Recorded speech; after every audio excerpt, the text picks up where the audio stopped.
إن الحمد لله نحمده ونستعينه ونستغفره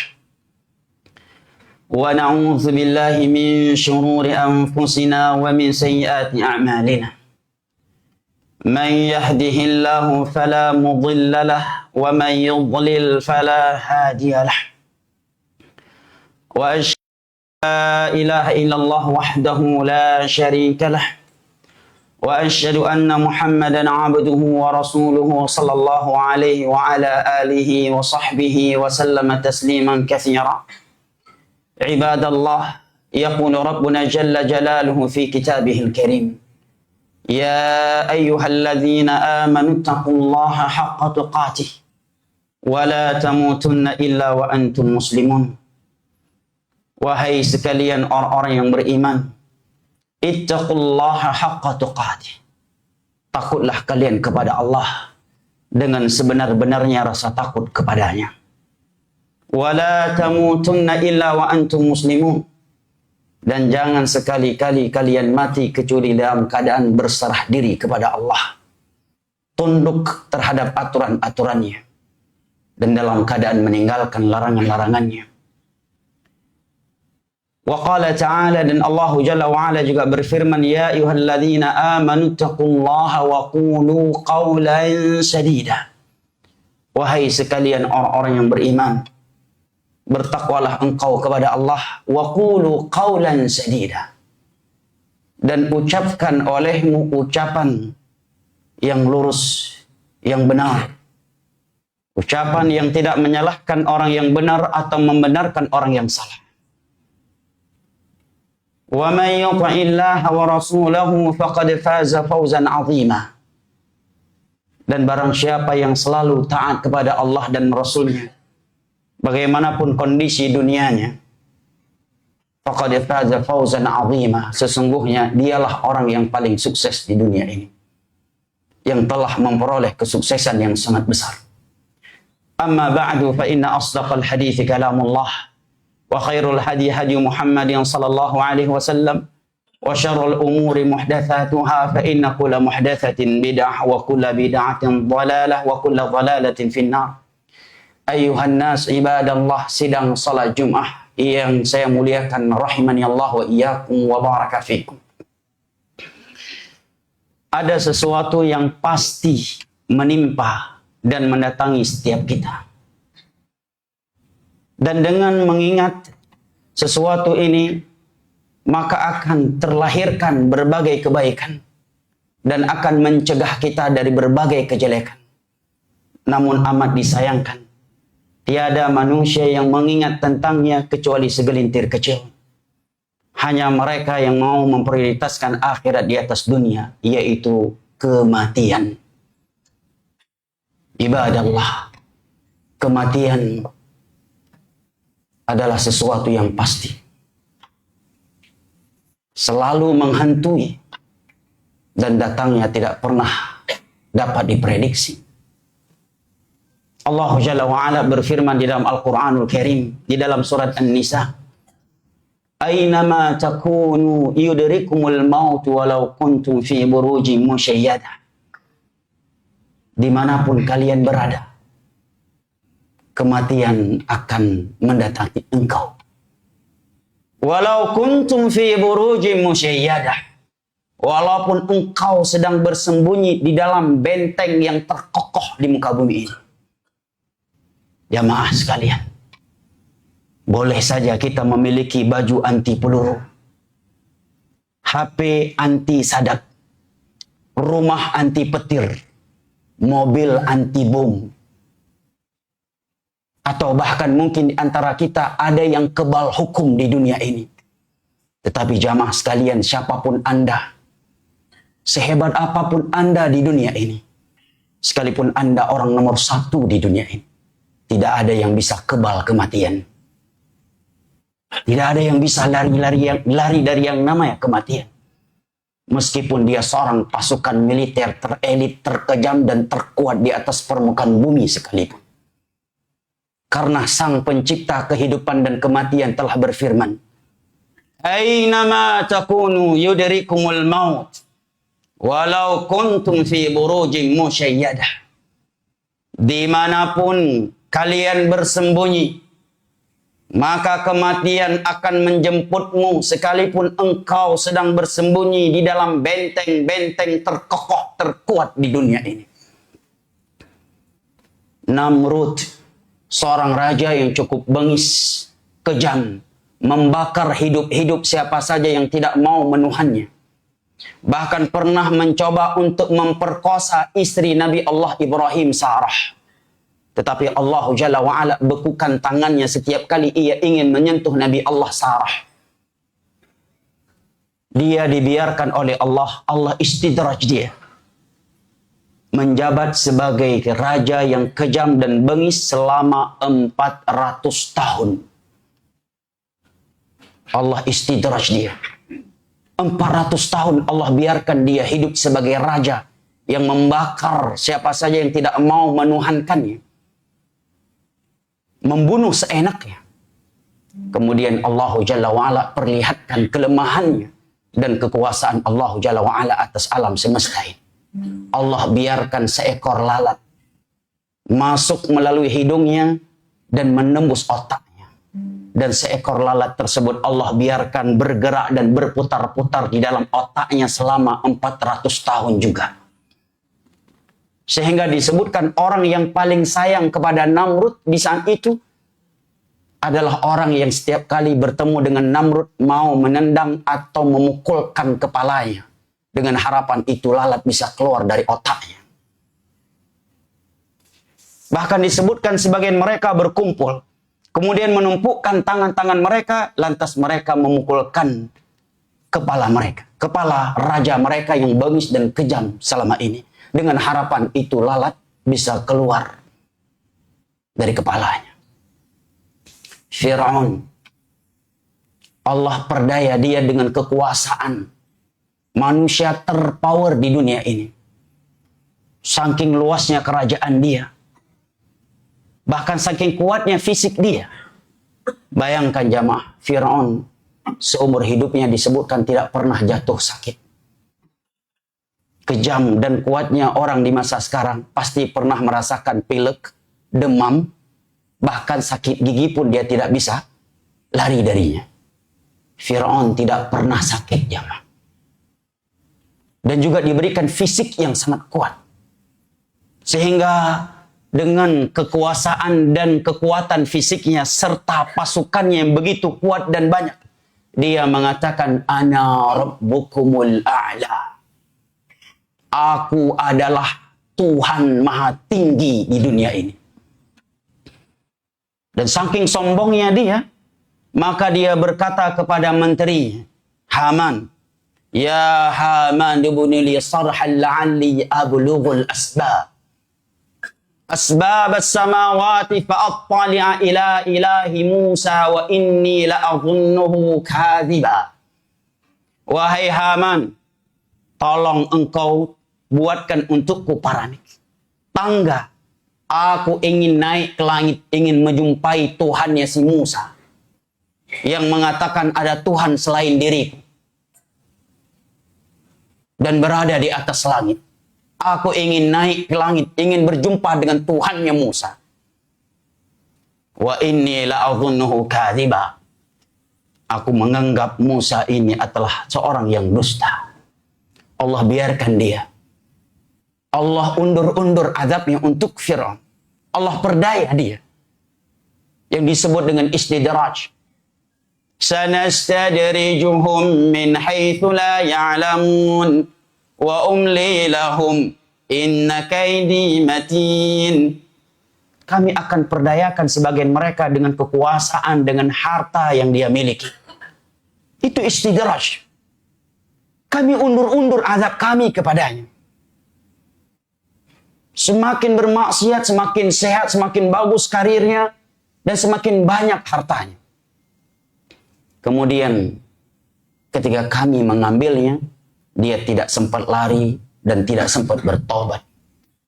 Di dalam sebuah hadis yang sahih, Nabi SAW bersabda, Innallaha la yumli lidh-dhalim fa idza akhadhahu lam yuflit Sesungguhnya Allah Jalla wa'ala mengundur-undur azabnya kepada para pelaku kezaliman. Ini mungkin jawaban dari Nabi kita untuk setiap dari kita yang pernah bertanya, kenapa setiap orang yang melakukan kezaliman jahat itu panjang umurnya? Atau bahkan mungkin jarang jatuh sakit. Ini jawaban dari Nabi kita sallallahu alaihi wasallam. Innallaha la yumli lidh-dhalim.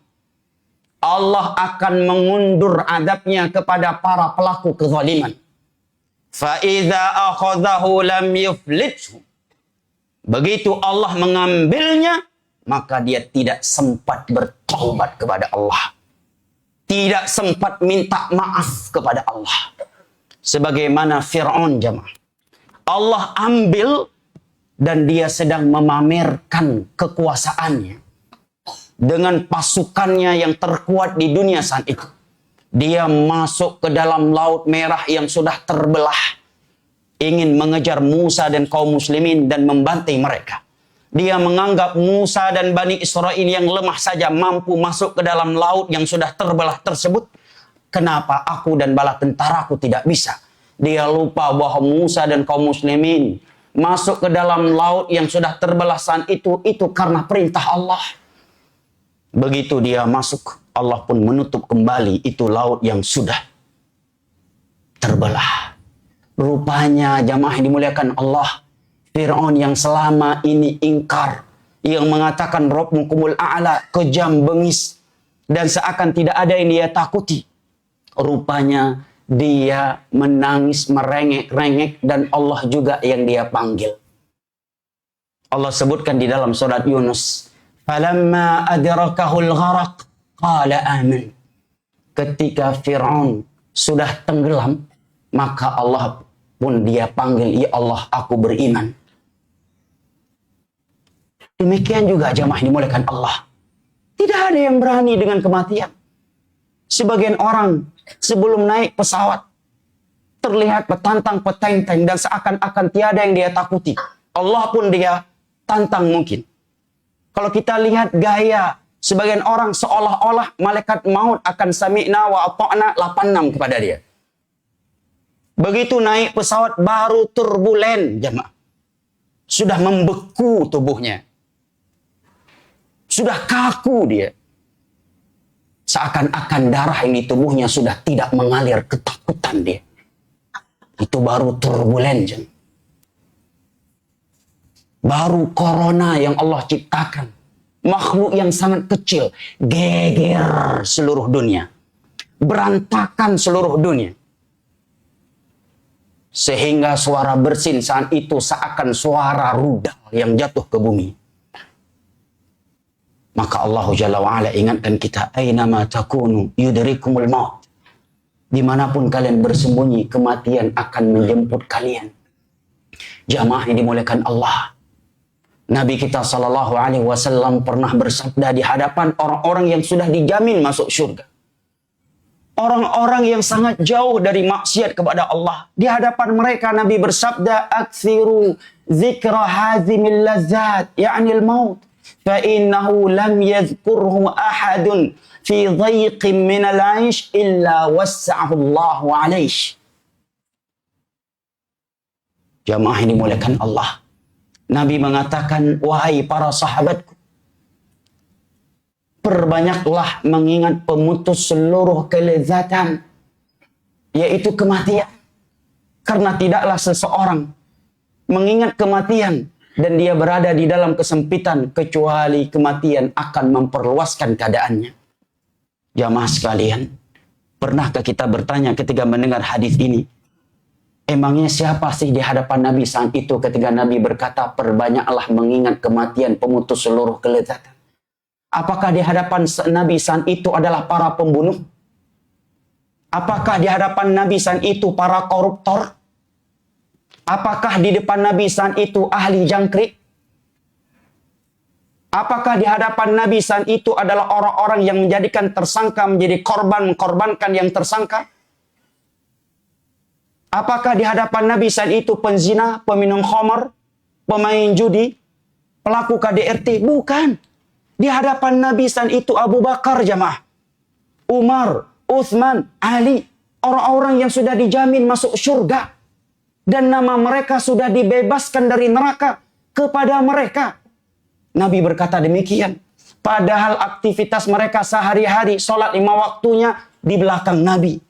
Kalau perang, komandannya Nabi. Berangkat haji dan umrah, pembimbingnya Nabi. Pengisi ceramah adalah Nabi. Hidup mereka pun di tengah-tengah padang pasir yang terhempit oleh 2 gunung batu. Tidak ada diskotik di masa itu. Tidak ada tempat prostitusi yang dilindungi. Tidak ada tempat-tempat maksiat seperti yang ada di zaman kita ini atau di Jabotabek saat ini. Kepada mereka Nabi mengatakan, perbanyaklah kalian mengingat pemutus seluruh kelezatan, yaitu kematian. Kalau kepada mereka Nabi berkata demikian, kira-kira seandainya Nabi hidup nih di tengah-tengah kita dan hidupnya di Indonesia lagi, kira-kira apa yang akan Nabi katakan kepada kita? Jamaah yang dimuliakan Allah, pernah seorang sahabat bertanya kepada Rasulullah, "Ya Nabi Allah, man akiyun nas? Akiyasun nas?" Wahai Rasulullah, siapakah manusia yang paling cerdas? Nabi pun menjawab, "Aktsaruhum dzikran lil maut." Manusia yang paling cerdas adalah mereka yang paling banyak mengingat kematian. Paling banyak melakukan persiapan untuk kematian sebelum kematian itu datang. Seorang ulama dahulu yang bernama Daqqaq pernah mengatakan, "Man aktsara dzikral maut ukrima bi thalatha." Orang yang banyak mengingat kematian, Allah akan muliakan dia dengan 3 hal. Camkan ijamah muklan Allah. 3 perkara berikut ini adalah pertanda Allah telah memuliakan kita. Yang pertama, dia akan segera bertaubat. Yang kedua, dia akan semangat beribadah. Yang ketiga, dia akan diberikan sifat qanaah, merasa cukup dengan pemberian Allah walaupun terlihat sedikit. Makanya jamaah dimuliakan Allah, tidaklah seseorang tidak mengingat kematian kecuali dia malas beribadah, menunda-nunda taubatnya, dan tidak pernah merasa cukup dengan pemberian Allah walaupun sudah banyak. Jamaah dimuliakan Allah, semoga Allah Jalla wa'ala tidak mewafatkan kita kecuali dalam keadaan dia telah mengampuni dosa-dosa kita. Semoga Allah Jalla wa'ala tidak mewafatkan kita kecuali dalam keadaan husnul khatimah. Dan jamaah dimuliakan Allah, sekali lagi izinkan khatib mengingatkan dirinya sendiri dan jamaah sekalian. Semua kita saat ini sedang ngantri menuju kematian. Semua kita sudah memiliki nomor antrian untuk dicabut nyawanya oleh malaikat maut. Namun yang sangat mengerikan, kita tidak mengetahui berapa nomor antrian kita. Bisa jadi khutbah Jumat belum selesai, sudah ada di antara kita yang dicabut nyawanya oleh malaikat maut. Semua kita sedang ngantri mati. Sambil nunggu malaikat maut datang mencabut nyawa kita, kita sholat 5 waktu. Sambil nunggu malaikat maut datang mencabut nyawa kita, kita memperbanyak kebaikan dan meninggalkan kejelekan. Kita melakukan hal-hal yang bermanfaat untuk bangsa, negara, masyarakat, dan agama kita. Sekali lagi jamaah, kita semua sedang nunggu mati dan sedang ngantri untuk dicabut nyawanya oleh malaikat maut. Aku liqauli hadza wa astaghfirullah wa atubu ilaihi fastaghfiruhu wa atubu ilaihi innahu huwa tawwabul ghafur. Barakallahu li wa lakum fil Qur'anil azim wa nafa'ani wa iyyakum bima fihi minal ayati wadh-dhikril hakim wa taqabbala minni wa minkum tilawatahu innahu huwas samiul alim.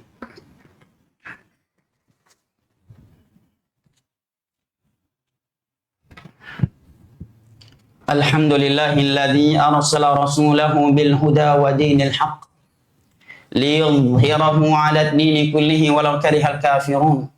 Wa asyhadu an la ilaha illallah wahdahu la syarika lahu iqraran bihi wa tauhida.